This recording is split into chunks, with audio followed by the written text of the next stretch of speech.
Welcome to this PDST Teaching in Ireland resource overview. This interactive toolkit, written and developed by the Professional Development Service for Teachers, aims to provide an overview of some of the key developments in Irish education at post-primary level in recent years. We ask that those accessing this resource take a few moments initially to complete a very short online survey, which will give us a sense regarding the audience for this resource and allow us to tailor resources for future use. Scrolling down then, you're provided with the introduction, which gives you a general sense regarding the rationale for the creation of this resource. Next, you'll notice that attention is drawn to key government agencies in the area of education, namely the Department of Education and Skills, the National Council for Curriculum and Assessment, and the Teaching Council. By simply clicking on any of the underlined words or phrases, you'll be brought to that particular body's dedicated website, as these phrases or words are hyperlinked.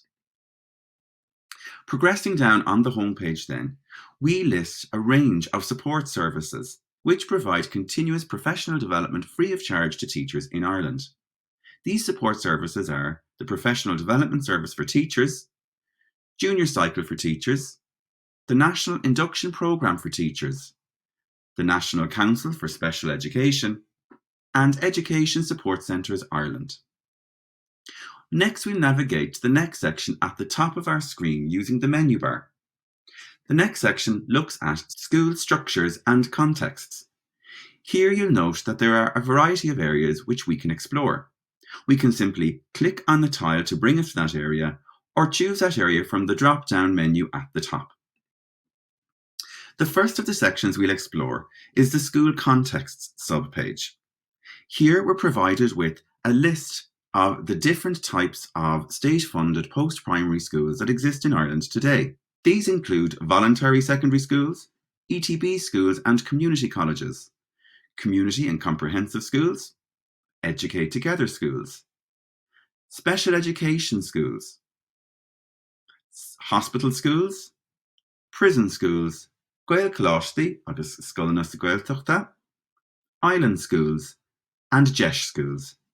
You can also find further information regarding the different types of schools in Ireland in our further support section at the bottom of this page. Next, we'll explore the leadership structures. In this page, we explore the different types of leadership structures that exist at post-primary level. For example, we look at areas like the Board of Management, the role of the principal, the role of assistant principals, the role of programme coordinators and year heads. And we also list some of the key support services and bodies that are tasked with providing support to school leaders in Ireland at this level. Next, in our school structures and context section, we look at the Teaching Council in particular. This section aims to explore who the Teaching Council are, what the Teaching Council do. It looks also at some of the key initiatives that the Teaching Council are involved in. The first one that you can see here on screen is CUSON, which is a framework for teachers' learning. This section provides you with information regarding CUSON. It links to the CUSON document itself. It provides you with the graphic of the framework and also a short video on CUSON. Moving further down in this section, we come across CRE, the Collaboration and Research for Ongoing Innovation Initiative of the Teaching Council. Areas that we explore in this particular section include using research in our school, online libraries and the collection of ebooks, Féilte, and of course Beacons, bringing education alive for our communities on a national scale. The next subsection is linked to the Teaching Council, in that this subsection explores newly qualified teachers and droichead. Firstly, we look at what droichead is. We also look at the conditions which a teacher must fulfill in terms of completing their droichead process. We look at what a PTST, or Professional Support Team, is and what their function is within the school and the induction process. We look at what steps are involved for newly qualified teachers within the droichead process. We list some of the key information regarding evaluation regarding droichead. And of course, we list some areas which you may find useful in terms of finding additional information regarding Droichead. Lastly, in this section, we look at some of the key educational partners which are active at post-primary level. You can scroll down through this alphabetical list of partners and simply click on any of the websites that are linked to visit the dedicated webpage for that particular body or support service. Next, we will look at curriculum. Simply by clicking on curriculum, I'm brought to the curriculum homepage. On screen, you'll see that we have structured this section of the web page into two specific sections, namely junior cycle and senior cycle, as is mirrored at post-primary level. Within the junior cycle, we explore some of the general information regarding junior cycle, as well as the Junior Certificate Schools programme and Wellbeing at junior cycle. And at senior cycle, we provide a general overview of the processes and procedures at this particular level, as well as exploring transition year, the Leaving Cert Established, the Leaving Cert Vocational Programme, and Leaving Cert Applied. Let's firstly visit the junior cycle section, and again I can click on the tile or I can select junior cycle from the drop-down menu. In junior cycle, we're provided with an overview regarding procedures and processes at this particular stage. You'll see here on screen that we've noted the features of junior cycle, what informs learning in the junior cycle, as well as the 8 key skills that are noticeable here in the graphic to the right of the screen. We look at subjects, short courses, and well-being. We explore teaching and learning at this particular level. And we also look at assessment and reporting and what this looks like in the current context at post-primary level and in specifically within the junior cycle. And of course, at the end of this page, we list the support services or bodies or references which you can access to find out more information about the junior cycle more generally. Next, we're going to explore well-being at junior cycle. In this specific section, you'll notice that we're looking at well-being in particular. In 2017, the NCCA developed guidelines for well-being at junior cycle, and these now form part of the framework for junior cycle. You'll find these guidelines linked here. Moving further down the page, we've also listed some of the key information regarding social, personal and health education, and of course, physical education. Next, within this section, we're going to look at the Junior Certificate Schools Programme, or JCSP. In this section, you will note that information is given regarding this programme, namely that the JCSP is not separate to the junior cycle. Rather, this programme complements the junior cycle and offers an alternative way of working within the current context of junior cycle. You'll see that we explore the statements, initiatives and profiling that underpin the JCSP programme. And we also provide you with the link to some additional supports in this area. Next, we will look at the senior cycle. Simply by tapping on senior cycle, I'm brought to the senior cycle homepage. And on this page, I'm provided with a very general overview regarding the senior cycle and what this looks like at post-primary level currently. We explore the senior cycle key skills, as you can see here on screen. And we also provide some information regarding the current senior cycle review that is being undertaken by the National Council for Curriculum and Assessment.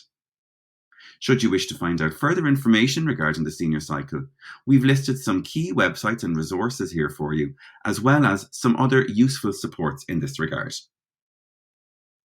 Next, within the curriculum section under senior cycle, we're going to look at transition year. This webpage steps us through what transition year can look like, as well as the aims of what the learner is trying to achieve during this year. Each school's transition year programme is coordinated by the TY coordinator and core team. The composition of the TY programme may be split into a number of layers, including the core subject sampling layer, TY specific layer, and calendar layer.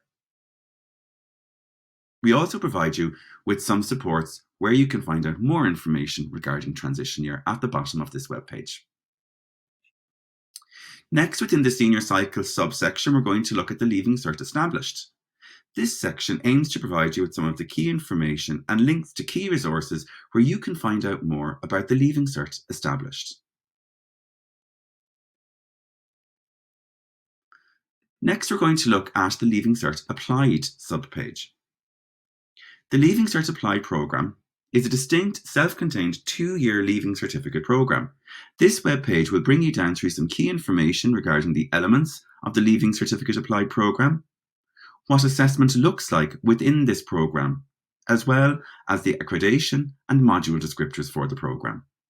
And of course, at the end, we will also provide you with some of the key supports that teachers can use to find out more information about the Leaving Cert Applied. And lastly, within the Senior Cycle section, we're going to look at the Leaving Certificate Vocational Programme.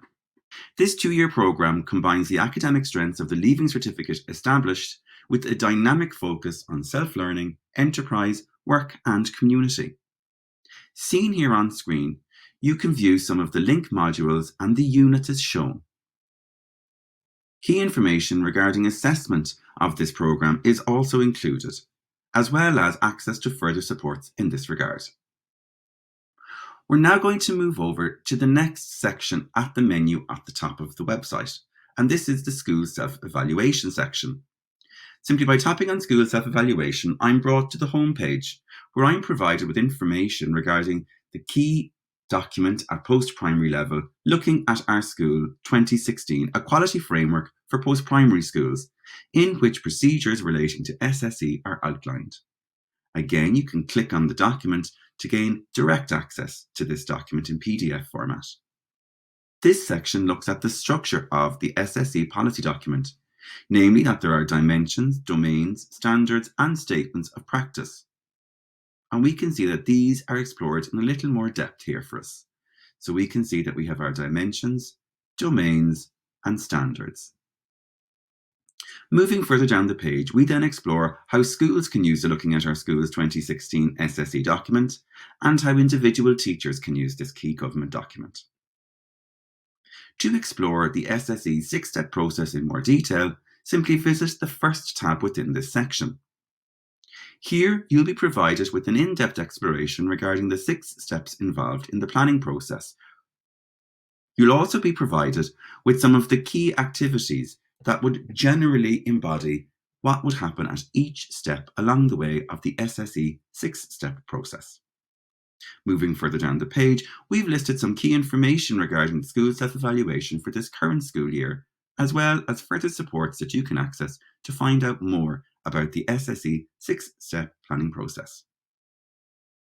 Next, within this section, we're going to look at the Digital Learning Framework. This policy document emanates from the Digital Strategy for Schools and maps onto the same 6 steps that we would have seen in the previous section regarding SSE. This is a very deliberate aspect, as schools can choose to focus on digital learning as their SSE focus, or they may choose to integrate digital learning to complement the current focus of their SSE plan.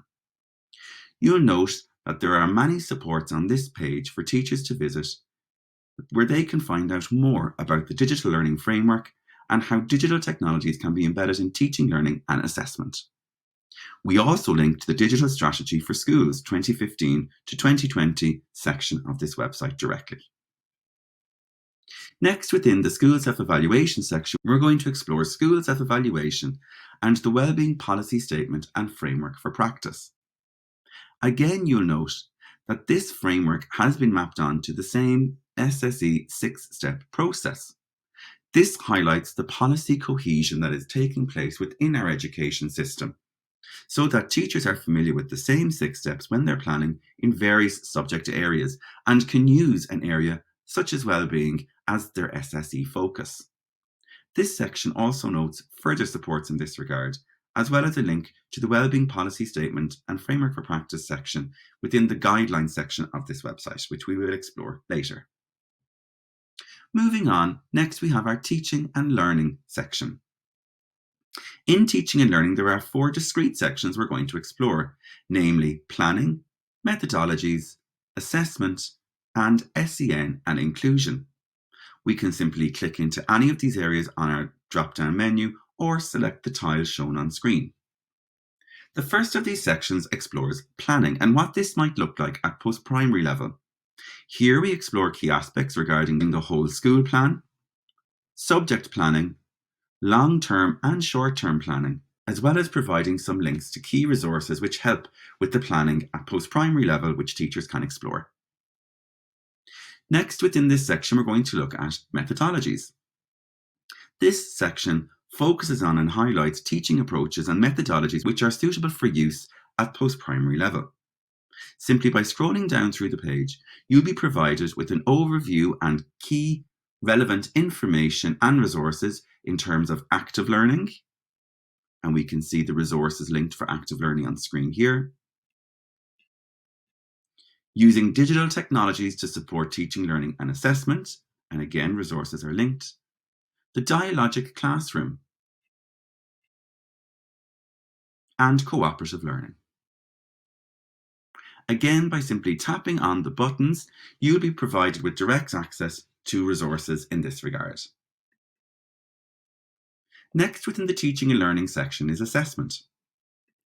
This section explores what assessment looks like in post-primary schools and provides key information regarding assessment methods, as well as access to key documents in this regard. We focus specifically on formative assessment principles as seen here on screen according to William and Leahy 2005. We explore some of the key information regarding how digital portfolios can support and enhance assessment practices at post-primary level, as well as access to a free online PTST course in this regard. We look at school-based assessments and provide access to further supports in the area of assessment at post-primary level. Lastly, in our teaching and learning section, we look at special educational needs and inclusion. This section looks at key government documents such as supporting students with special education needs in the mainstream schools at post-primary level. It outlines the continuum of support. We look at what a student profile is and how this can be used, and provide access to key bodies aimed at supporting teachers in this regard, as well as some additional supports which teachers may find useful in exploring SEN and inclusion at post-primary level. Lastly, we navigate over to the guidelines section at the top of our website. Here you'll note that we've split this section into two specific areas, key policies and key strategies. Within the key policies section, we look at child protection, well-being and some mandated policies. And within the key strategies section, we look at the digital strategy, the STEM policy, the literacy and numeracy strategy, and the languages connect strategy. Let's firstly go back and explore the key policy subsections, the first of which is child protection. Here, we look at the Child First Act of 2015 and Children First National Guidance for Protection and Welfare of Children 2017, providing access to both of these documents as well as a brief overview regarding the contents therein. We also provide access to further supports and in particular online learning programs. Welcome to Child Protection Procedures for Primary and Post-Primary Schools 2017. Simply tap on the link and be brought to that particular resource. We've also linked some other key resources here at the bottom, including child protection resources at pdst.ie/child protection. Next, in our key policies section, we're going to look at the wellbeing policy. Here we provide you with some additional information regarding the wellbeing policy statement and framework for practice previously explored within the SSE section. Again, you can link directly to the policy document here should you wish to explore this yourself, or other key areas such as the Department of Education and Skills Wellbeing Information page, or the Professional Development Service for Teachers Wellbeing homepage. The next area within our key policies, and lastly, is our mandated policies. This section provides an abridged policy checklist for boards of management with outline key policy documents for post-primary schools. Indeed, any of the circulars listed on this document are openly available at www.education.ie as indicated on this webpage. The last section we're going to explore in our website is the Key Strategies section. Here, the first strategy we're going to explore is the digital strategy. Again, we would have mentioned the digital strategy previously when exploring school self-evaluation and the digital learning framework. This strategy puts forth the vision that digital technologies within schools should be used in a constructivist rather than passive manner. And you can explore how that can be achieved in our good practice videos, which explore how digital technologies can be embedded effectively in teaching, learning, and assessment. We've also listed some further supports should you wish to find out more information regarding how digital technologies can be embedded effectively within the post-primary level. The next area of our strategies section we're going to explore is the STEM policy. This section provides you with a brief overview regarding the STEM Education Policy Statement 2017 to 2026. It outlines the key principles which underpin all STEM education initiatives, the principles of STEM teaching and learning, reform of post-primary STEM subjects, and focuses on teaching, learning, and assessment before providing you with some other supports which you can explore in this area. Next, we're going to explore the Literacy and Numeracy Strategy. The Literacy and Numeracy Strategy was introduced in 2011, listing new targets which post-primary and primary schools were tasked with achieving. Below are some of the key areas which were identified for change in the post-primary setting specifically. We've broken these up into curricular reform, literacy and numeracy across the curriculum, development of positive attitudes and motivation, assessment, standardized testing, and parental engagement. You can find out more about the literacy and numeracy strategy by visiting any of the particular links here, including a direct link to the Literacy and Numeracy for Learning and Life policy document here. Lastly, in this section, we're going to explore Languages Connect strategy, or MFL. Languages Connect is Ireland's strategy for foreign languages in education 2017 to 2026 and was developed in the context of the Action Plan for Education 2016 to 2019. You can see here we've listed some of the goals relating to this strategy, as well as some information regarding languages in post-primary schools, some information relating to the State Exams Commission, as well as links to further support in the areas of modern foreign languages.